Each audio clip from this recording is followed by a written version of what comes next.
So let's talk today about lead side down in transition to flush our irons.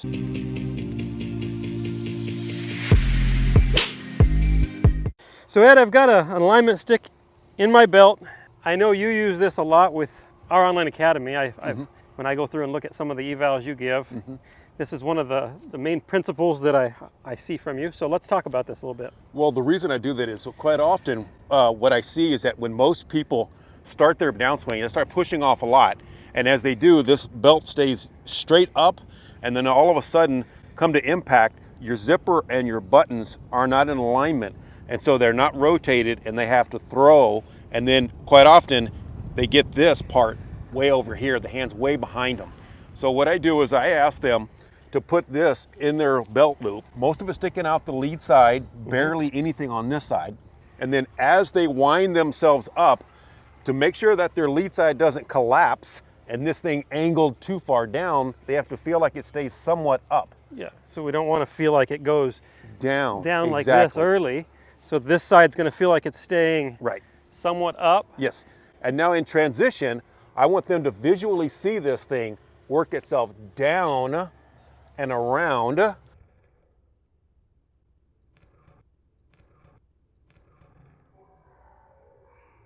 And that way, by the time they get down to P6, their hands will get in front of their thigh, the buttons will be over their zipper, and then from here, as they're pushing and continuing to turn away, they can finish. Awesome. So let's walk through some of the things that set up this down and around. It's really not possible for me to get this to go down and around if in my backswing, I'm working too much down. Well, there's twofold of that.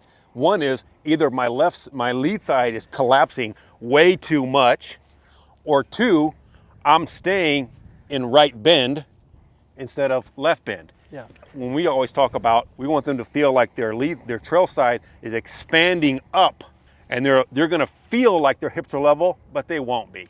And then in transition, as that lead side goes down, when this lead side goes down, it will pull their upper body from over here to on top of them, and then they can push away and release that golf club. So as you're demonstrating that, I'm seeing the lead hip go down, but I'm also seeing the rest of the chain. So I see this left shoulder, it's coming down as well. It doesn't immediately start to go this direction either. Right, because when this goes down, it's pulling your lat, your shoulder, your chest, and everything back on top. Yeah, so everything's on top. Now this can't happen if they pull their hands down, because the physical reaction to a hand pull down will be to balance themselves this way.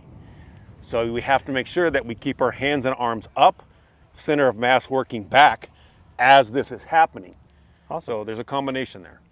So I'm going to quickly demonstrate facing back to the camera so you can kind of see what this looks like from a different angle. Ed, are we encouraging a player to spin the hips like this? No, we're not. And I'm so glad you said that, because I hear that quite often. And the reality is, if we're just spinning our hips, this lead hip isn't going down.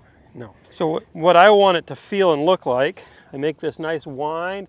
I actually feel like I'm keeping this left hip up, but you can see that there's an angle down. It has to be some amount. Yes, because there's a change in flex in my left leg to help me wind up. Right. Now from here, I feel like I drop like this, and I'm turning, and you can really see how that down and around, a lot of pressure down, and I feel like I'm creating a huge stretch across myself when I do that. Well, and why do we do that? Because we know speed is created by the stretch and transition. Yeah. Right? And how much you can push away. So yeah.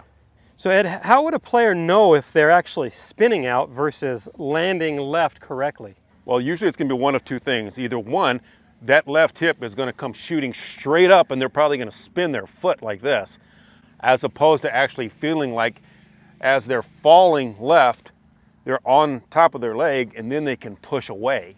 So whenever you see this thing hip or this hip shoot straight up, that's when a guy can start spinning like really, really hard. The other one I see is I actually see players spin this foot like this. Right. And that's a telltale sign that they didn't shift pressure nearly soon enough. Because if I shift while I'm still winding, that foot replants more closed, if anything.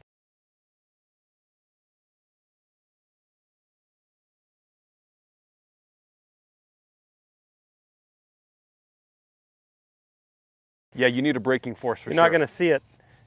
That's a spin out. Right. And I'm still trapped over here on the trail side. Right. Exactly. So we're going to use Dana Fall here as a model to show us a couple of different drills using the stick. And we've also introduced the downshift board here. I've been working with Dana now since 2019, and this is one of the things that we've worked really hard on with her, is getting her to feel like she works downhill into the ground a little bit more, right? Your general tendency is to slide and tilt and the left hip stay high, and maybe some low point issues, maybe some high draw issues excessively, right? Yeah.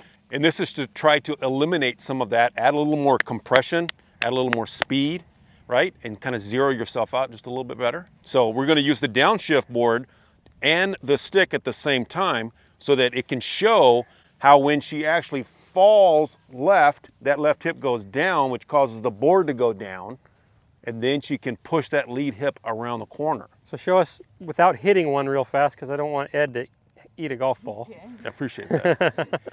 Now you're going to land left and go down and around. So she had to shift first. Start over. Give us a little trigger, a little shift. And Now down, left, and around. Boom. Perfect. That would have Okay. been great. So Dana, show us kind of what the wrong looks like. So something kind of what you've struggled with in the past, movement-wise. Yeah, so I usually like to move off of it too much, and my weight is too far on my right side, and then I couldn't ever really get back left, and I would go this way and flip and throw, basically, to get back to the ball. Yeah, so you get a little bit tilted rightward without enough rotation, which causes some low point problems. Causes you'd have to use your hands more than we might want to try to square things up. Yeah. Okay, Dana, so let's see a good example of kind of this exaggerated feel. Let's do it at a relatively slow rate of speed, but with more or less a full range of motion, just so those at home can see what we're getting at here.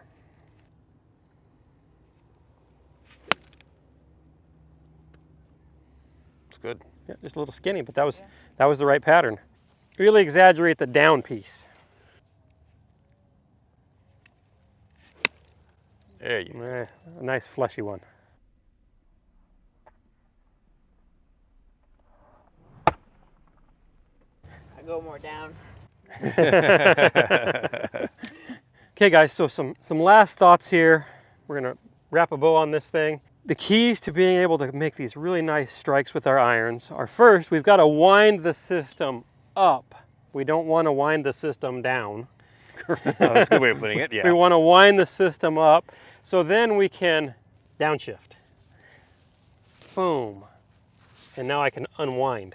Yep, exactly true. And we use the alignment rod to give us a visual reference so that we can actually see it moving out of the corner of our eye, you know, to get your left hip to move down and around. Awesome. Absolutely. So hopefully you all learned something in this video. If you have, please like and subscribe. Please come visit us at milolinesgolf.com, where we can help you learn to swing more like an athlete and play the best golf of your life. And lastly, if you are in Southern California or will be in Southern California and would like golf lessons, please go visit Ed. He's in San Diego. You can find his booking information on milolinesgolf.com.